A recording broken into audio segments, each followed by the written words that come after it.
Hello, and welcome to Inclusive Design 24 2021. We are brought to you this year with enormous thanks to our platinum sponsors, Intopia, Fable, TPG Interactive with ARC and Adobe, and our gold supporter, Tetralogical. A reminder before we get into our first talk that you can follow us on Twitter. The account is at ID24Conf. And if you follow the hashtag ID24, you'll find all the conversation there. And you can also use that hashtag to post any questions you've got for our presenters throughout the conference. I'm really happy to be joined by one of our regular guest hosts at ID24, Carrie Fisher. Carrie, take it away. Yeah, I'm not sure why you keep asking me back, but I am very pleased to be the one to kick off the ID24 this year, and with Crystal Preston Watson on the topic of everyone should have WAP, or web accessibility, please. Take it away, Crystal. Thank you so much. So, hello, everyone, and welcome to, yes, everyone should have WAP, web accessibility, please. Just to let you know, I am going to describe relevant images on the screen. So this is the title, the title card of my presentation, and it has obviously the title, and also there's a cool little cat with sunglasses kind of lounging with a laptop. Some people might say that's not very relevant, but it is very relevant. And also, please don't Google my title without having a safe search on, because if you don't know what WAP is, you might get a bit of a surprise. Just a fair warning. So I'm Crystal Preston Watson.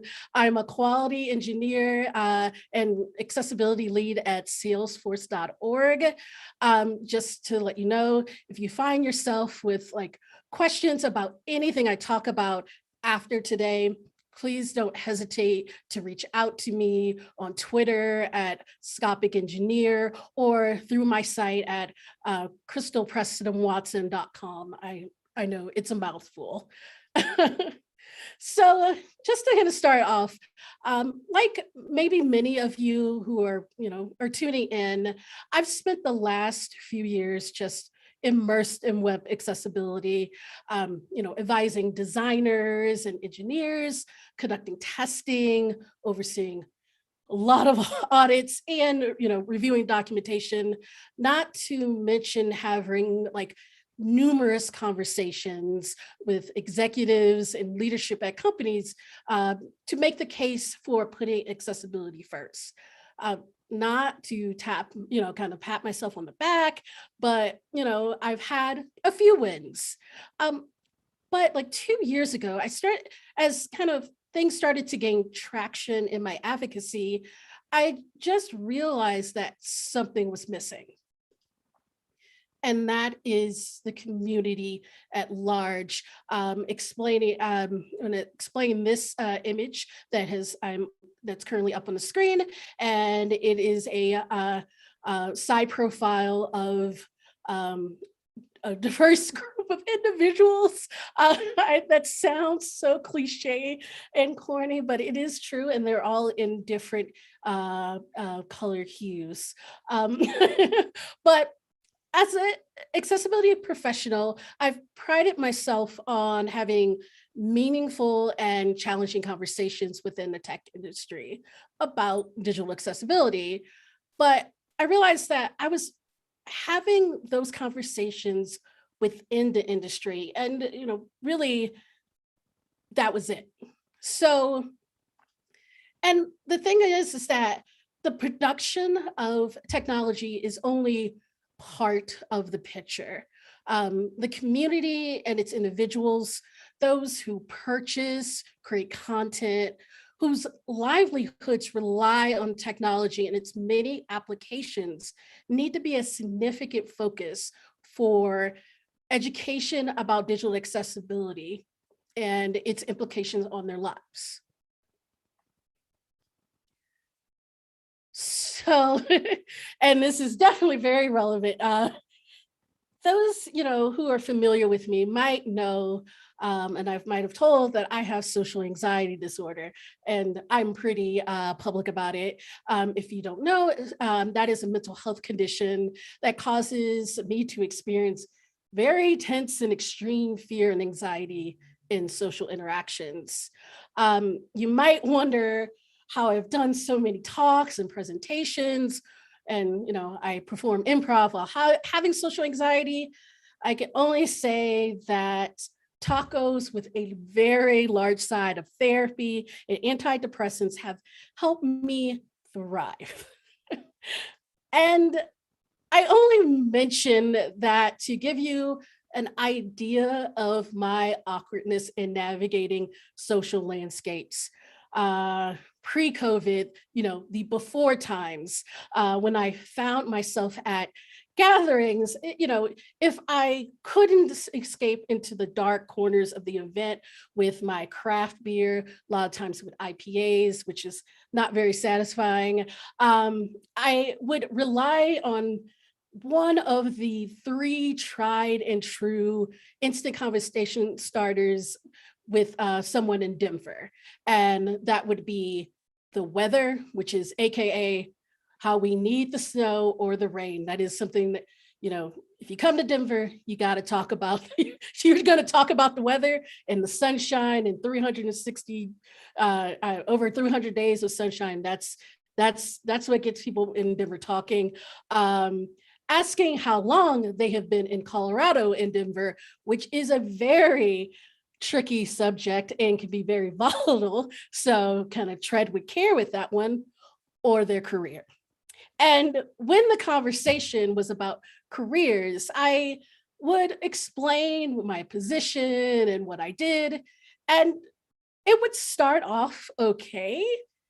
And then I would go really kind of granular into design and code, because my awkwardness kind of would compel me to do so out of the fear of like, I am socializing with someone I don't know or don't know very well. And many would start to kind of stare into the middle distance, kind of slowly sipping on their drink, kind of wondering, when will this be over? So I realized that if I wanted to spread information and knowledge about web accessibility to the greater community and those who are just, out there, kind of living their lives, I was going to have to go with a different approach, because what I was doing, it wasn't it. It was not it. So I kind of switched up my usual party tactics, because you have social anxiety, you kind of have, you don't go to a party to, just relax. You can't just go in and be like, I'm going to have a good time. You got tactics, you got strategies, you're mapping out, you're looking at the exits. That's how I go into a party or a gathering. So some of my tactics were like kind of pulling a few of the tools that I retained from a long ago career in journalism, and relying really hard on improv skills. And so I started to have conversations with people about what they understood about accessibility, disability, and technology. I'm not going to say that I didn't get people who still stared into the middle distance, but the majority of the conversations I did have were, I have to say they were enlightening and valuable in understanding how web accessibility is viewed outside the tech bubble, and helping me strategize how to reach beyond it in advocacy and education.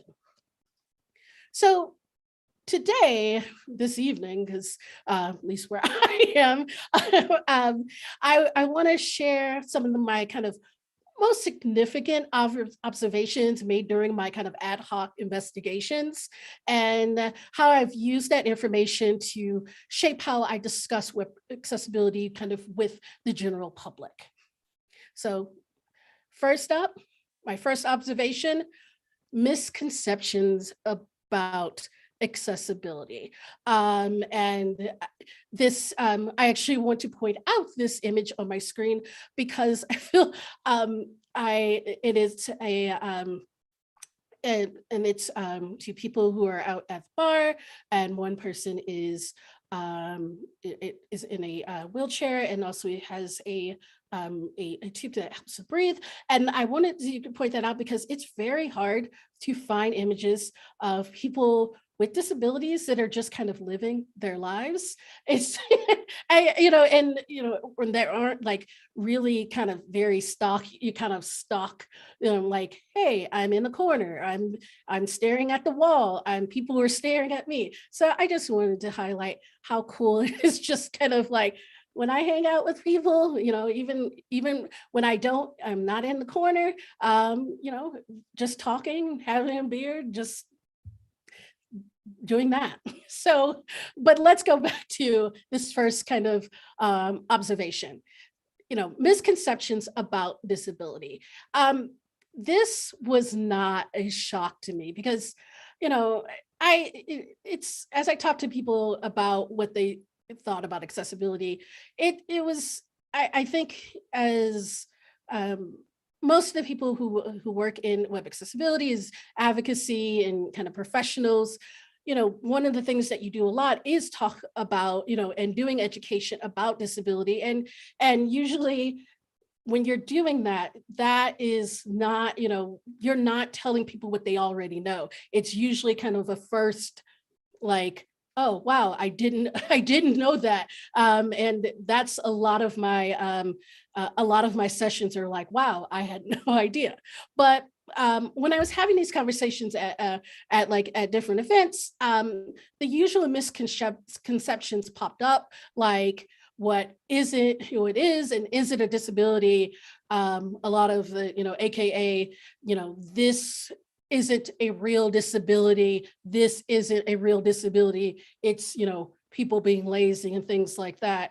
That people with disabilities can't or don't want to use the internet or technology, or they have, all have helpers that do these, use technology or get on the internet for them. And I mean, let's face it, the reality is that a lack of education and just good old ableism is ingrained in our society. And this is a massive hurdle in discussing digital accessibility. You can't honestly have you just can't honestly discuss accessibility if not everyone in that conversation doesn't have a fundamental understanding of what disability is and the lives of disabled people. My second observation, that people think technology is inherently accessible.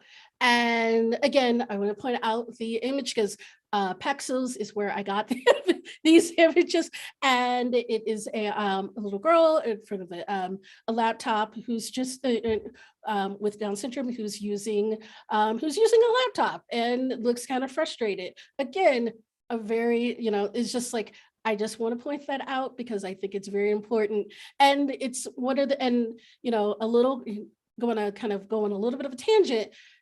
Things like this are very important. And, it's like having stock photos that, people, come across and see, as they, look on, read news or go on some website of people that have disabilities that are doing things that are in just, just kind of normal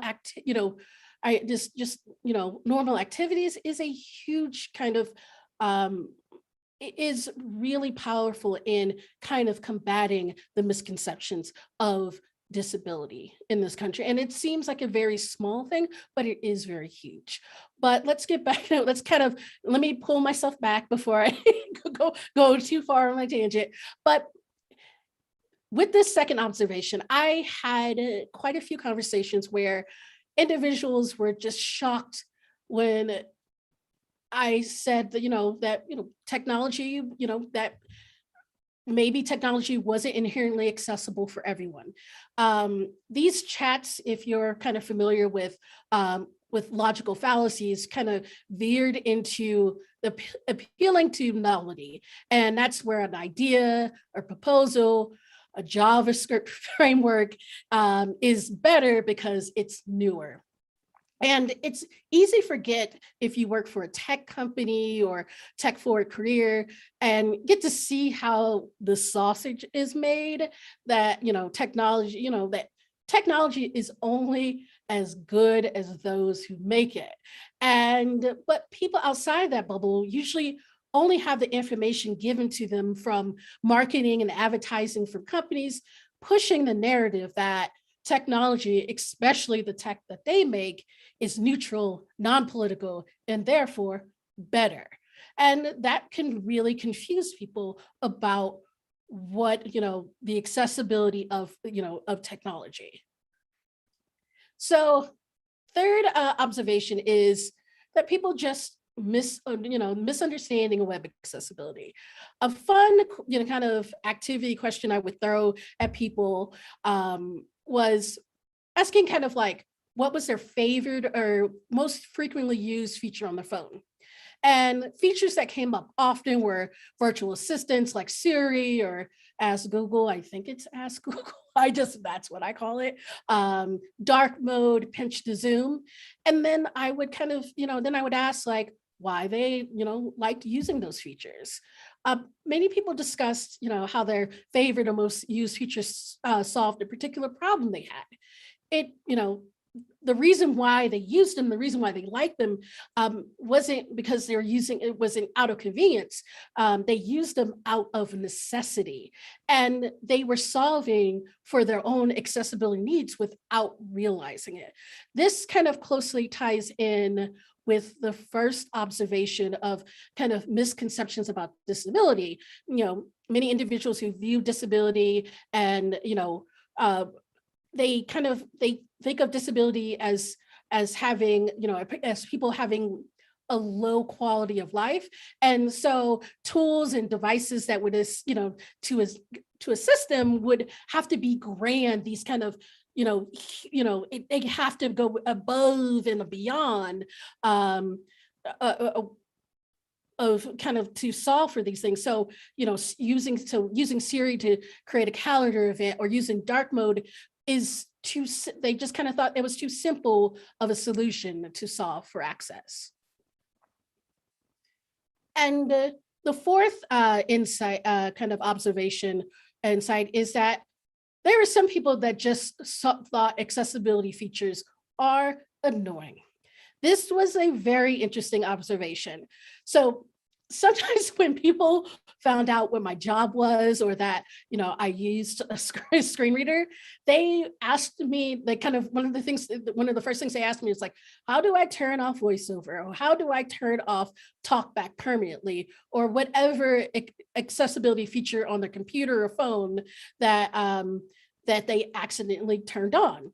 I became kind of a sounding board of all their frustrations about these tools you turn on by accident, or how difficult it was about turning them off. And this is a common complaint. And when you search, when you go on, just go on whatever search, Google, Bing, whatever, I don't know anymore others, but kind of go and search about accessibility features. You'll see articles and videos come up about how to turn them off. And, and they're framed around like, these are annoying, so turn them off. This is kind of, these inconveniences kind of colored their opinion about accessibility. It's like, how can this help? It's like, how can this help others when it annoys me, or does it help me? And I know some of you are just cringing right now, and just believe me, in those moments I was too. And you best believe I took some extra hard swigs of my cocktail, and those made me kind of biting their tongue, because we don't get in fights too pretty. But those were the four main observations I had. There were some few others, but those were the ones that kind of constantly come up in the conversations that I had. And so after,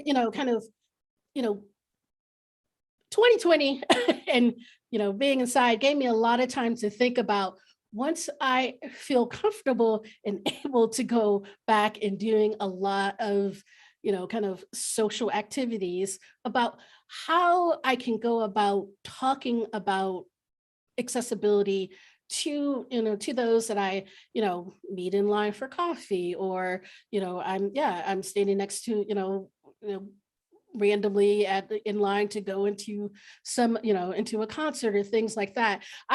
So now I'm going to kind of talk about two main strategies when, that you can go with when having kind of conversations about accessibility.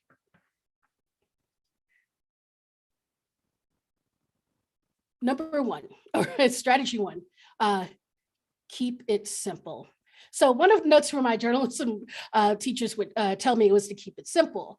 That's because I was definitely known for just, kind of doing flowery language. And when you're, in journalism, especially when you're doing kind of beat writing, kind of, you're trying to get the information out there. You don't need to flower it up. You don't need to use like big, $5 words. You really need to just get that information out there in the most, efficient way possible, which is still interesting. And so that is something that, I really do, I really do, you have to lean on. So the people that I talked to that found accessibility, features annoying, one of the things I did right then there was just explain to them how to turn off those features. Kind of many people who just, take a point of view that something is useless or annoying are usually coming from a place of a lack of understanding. So I could just sit there and argue with them about why it isn't, and just feel like, just kind of get, antagonize and get kind of, get toe to toe, or I can just show them about what they just don't understand. And that is a better way to really kind of hit home about about the usefulness of the thing. Because the thing is that, when it comes to some of those accessibility features, the documentation isn't really upfront for, like when someone gets a new phone, or, things like that, accessibility features are in the documentation, but they're not out in the forefront.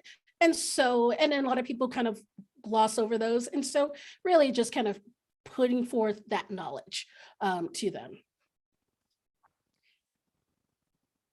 So I actually misnumbered this one. This is two. Get personal. So as I previously mentioned, many of the people I asked, kind of about how they use their phones were and we're using features and tools that solve for their own accessibility needs without really realizing it. So, and and that was a really kind of making the connection that, what they were doing was accessibility, and, and then breaking it down. That's just, that what I do and what accessibility does is just making sure that people have the tools to match their capabilities. It really does just kind of really just turns on a light bulb for them. Putting the focus on, on self and not others when it comes to understanding the benefits and kind of necessity of accessibility does way more work than, what external examples can accomplish.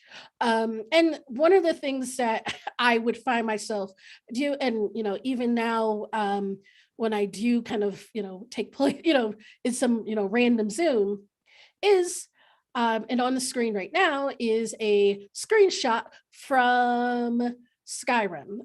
Is I talk about, I'm really big into games. I love Skyrim. I love, that's kind of the one game that kind of got me back into gaming.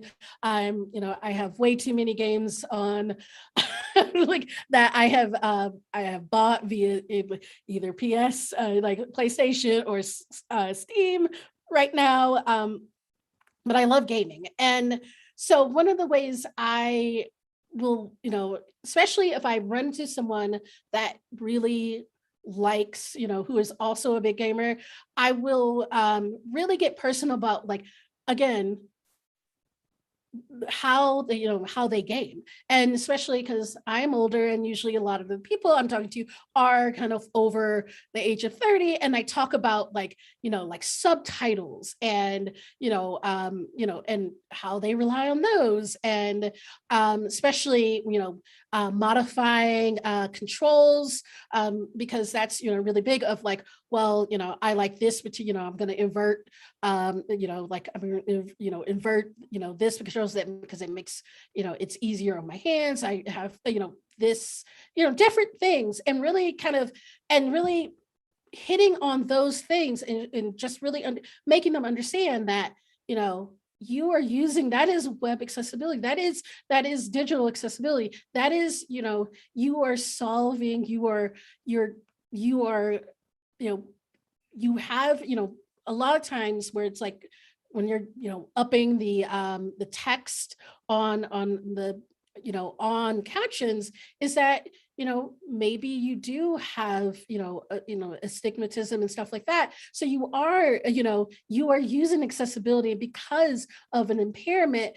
And so to make sure that you can play this game, you are using this feature. So really driving, and that's something that really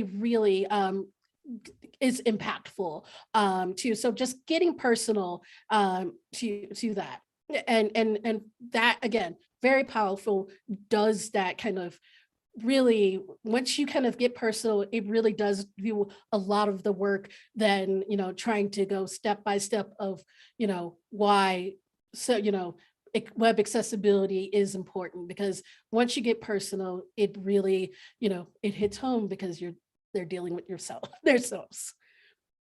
Get truthful. Bringing it back to that first observation about the misconceptions of disability, there's no way to get around the truth, the hard truth about ableism and assumptions about disability. You really can't sugarcoat it.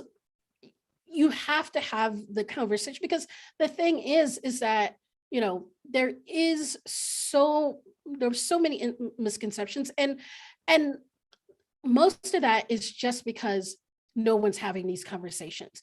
For people, it's just one of those things that disability is for a lot of people, especially in different and different cultures and social economic groups, is still sometimes seen as taboo, or it's just something that you don't want to think about, you don't want to talk about, because that's just not what you do. And so when it's one of those things, if you just have to be truthful about it, and one of the things that you have to really kind of mind yourself not to get into is kind of inspiration porn, and the othering of people, where where it's like, oh, especially because that'll come up a lot, and they're like, oh yeah, like, well, I saw this this person on my Twitter feed or on their Facebook, and I saw this post about them, and and it's a good way, it's good that they are seeing that it's this particular example is not story is not directly negative, but it's still harmful, because it puts out the that it's like, oh, well, if this person can do this, then everyone can do to do this, or this person has this particular assistive technology, so that means everyone with this disability can have this, and really you have to kind of cut that off at the pass. That is just not something that you can, I feel that you can let go by. So I'm not saying that you need to get, into a fist fight or an argument or anything like that, but you do have to be honest about and really share that knowledge, because really it's less from people just not wanting to understand, but just not having the opportunity to learn about these things, and just have that, someone that is willing to just talk to them about that, or just, share that information that they have, so they can, you know, kind of get those misconceptions cleared up. And one thing I still want to know, you can't force empathy. You and so you do need to understand when to walk away. So I didn't mess up my numbering with these slides. So this probably is like, this actually should have been like 3 or 4. So you do have to walk away. Like I it's there's a I think it's a Slavic saying that you can't or I forget, there's like, you can't set yourself on fire to keep, keep others warm. And that's the thing of, it's important, though it is important for us to have conversations with everyone about web accessibility and how it's important and how it is needed, and and how it really does, it can benefit them, but more importantly, it does benefit those with disabilities. You can't, even again, you can't sit up here and argue with people. You can't force, try to force empathy about, trying to, sliding into like, kind of inspiration porn, or making people feel sad and things, because it's counterproductive. It doesn't push and further what web accessibility needs, where it needs to be and where it needs to go. And so if you're feeling like you're in these conversations and they're just not doing, any good, then you need to walk away, because again, not everyone is going to feel, just, it's, that's life. Not everyone's, down, but like people are just like, I know about me, I know about myself, and I am going to swear. And so, and sometimes, and this is the thing where when it comes, as they have to F around and find out, because that's the only way, because though, some people do have, empathy to kind of think beyond, their, where they're like, okay, I use this, I use Siri, and they can think beyond themselves, where they put themselves in that, they think about how they use it, and then they can think about how other people could benefit from other things like this. Some people, they can't do that. They can think about themselves, and then everyone else can. So yeah, and so they have to F around and find out. And that's just, it's one of those things. I'm not saying this because I want them to, or I think that, they need to. It's just how, like, that's how some humans work. So don't sit up here and start fighting people and arguing and, kind of putting yourself in a stressful, anxiety ridden moment. And I'm saying this because that happened to me. And it's not a good thing, and where I'm spending days trying to come down because I'm getting in a fight for someone who's just not going to understand. So why are, especially, like, why would I do this? Why should anyone, do all this and have these conversations that, especially after I just talked about, hey, it's like, don't get in fights with people. What is the point? And the point is that, we know what we're up against inside, and like when we are at work in companies and our organizations, about when it comes to accessibility and trying to push that, accessibility first, shifting it left, there's a lot of pushback and avoidance, kind of bottom, like, if it's not about tech debt, it's about like, oh, well, we gotta, this has to go out, and, this release, this, we only have this amount of money in our budget. And one of the best ways I found that really kind of gets company, puts a light under these companies, is really the community. And that's when the community has, asked and demands from companies that, yes, that these features, these accessibility features, and anything that in these products are things that we want. And so the more that ask comes from not just for people internally, but from the community and individuals at large, then the less resistance we face in internally with our companies and on different teams and everything else. So that is kind of towards the end of my talk. I yeah, so that was kind of it. Like I hope you all really enjoyed it, and I'm going to wait for Karen to come back. Crystal, thank you so much. That was an extraordinary talk, and really we couldn't have asked for a better opening talk for ID24 this year. So thank you so much. Carrie, I know we've had some questions coming in. What have we got? Yeah, I mean, first of all, everyone wants to be in the Crystal fan club. Lots of fans out there saying that they really appreciate that perspective and that you giving this kind of talk, because a lot of people haven't heard this kind of talk before. So kudos to you, and you'll have to check out all the really great comments on there.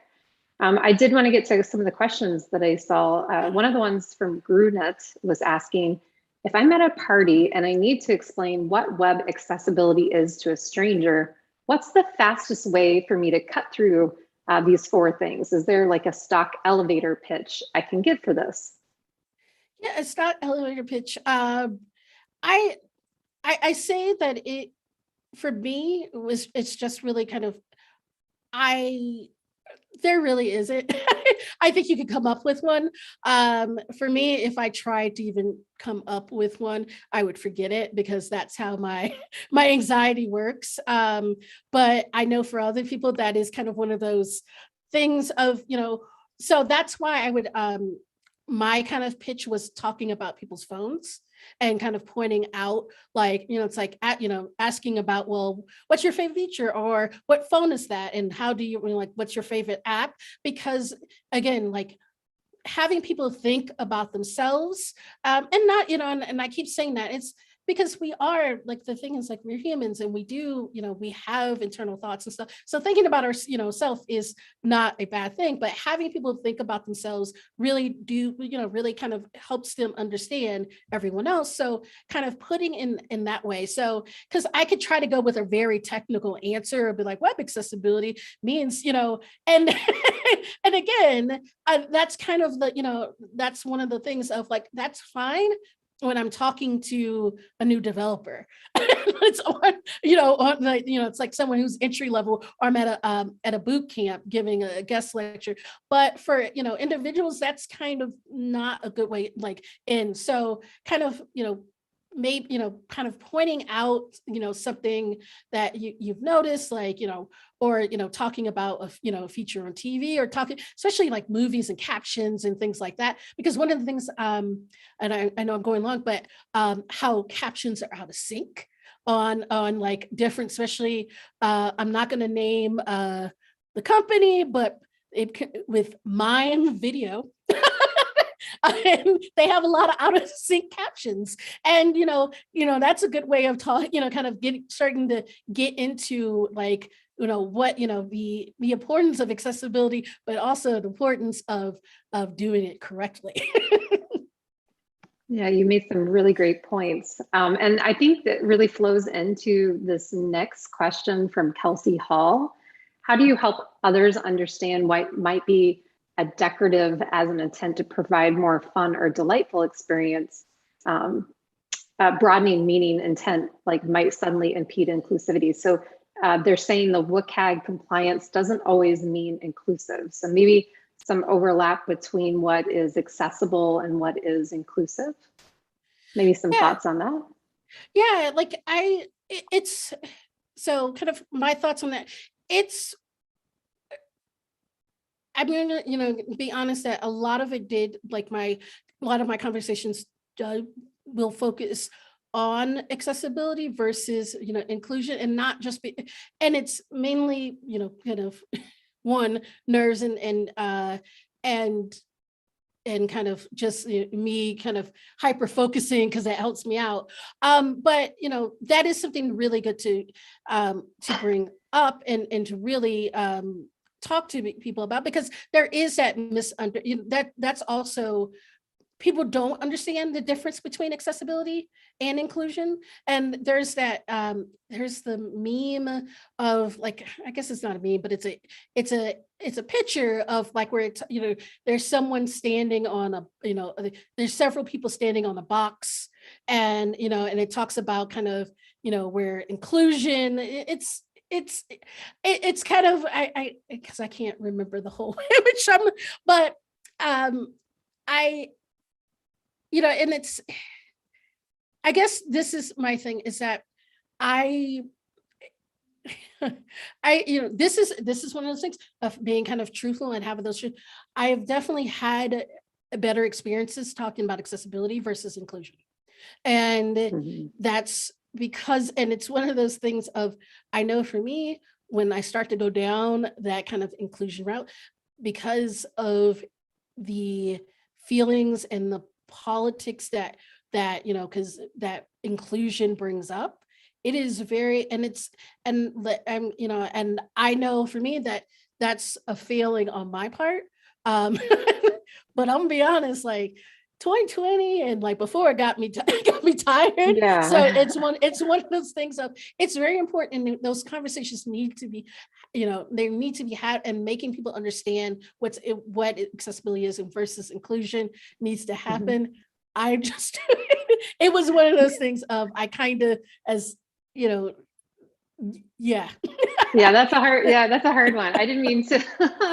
I wanted to make sure Kelsey's question was heard, but that's a difficult one to answer. But that kind of really, really well segues into one of the next questions. And I'm looking at your beautiful slide here at the end. And we had this question about, how do we solve the problem of stock photography with people with disabilities and expanding that inclusion in that realm? Do you have any thoughts or ideas on that one? Honestly, I think it's the, branching out and of different photographers. That's the reason why I love Pexels, and I know there's some other groups and companies that are putting out, like, kind of like a collection of, like, stock photography that isn't just this very kind of like that the usual kind of stereotypical stock photography. So really using place, like, using something like, making sure that you're using, like, Pexels, and giving those and giving them credit when you're using those, because I think that's what it is that really a lot of it's like, I think that there's just a lot of there's not a lot of knowledge about that. Like, so I kind of being on Twitter and being on social media, like, I read about these things, and so I see that. But and kind of one of these things is, like, the more people use these things, a lot of people don't know about stock footage accounts at, like, websites. So when they see an image, they'll just click and they'll be like, save image, and things like that. And the more, it's like, the more you do things like that. And I know that what I'm saying is probably not really, because you're telling people just to take images, but it is one of those things. The more people use these things, the more people will, kind of take them, because they're like, oh, wow, that's an image that I like. But really just kind of, for those who are in, at companies, especially bigger companies, enterprise, that are buying stock footage and stuff, actually demanding that. Again, it goes back to the community and individuals asking and demanding that from companies, that it's like, hey, we want this because this is what, we want to use. And so that really, it's like going out of your way, because it's really it's not hard to do. Pexels is free, and there's a lot of other, stock footage places that are not free, and it's very expensive. And so, really, making, making that conscious choice and really using the places that are doing that and making sure you're doing that as well. You made some really fabulous points on that. Thank you very much. We probably have time for one last question, and hopefully Leonie is nodding. All right. So you talked a lot about your disabilities, and some of them are invisible, and there might be other people out there who also might be struggling with how to handle their hidden disability. Is there any like resource or like thing that you could say to make them, because you did talk about that a little bit about how, whether or not you want to tell people or how you want to tell people, and just wondering if there's any resources or people that they could connect with. For me, it became like a lot of, for me, it was a lot of therapy. It was a big thing for me. Also, getting on medication, but I know that is not. But that only happened when I got like actual health insurance to do those things.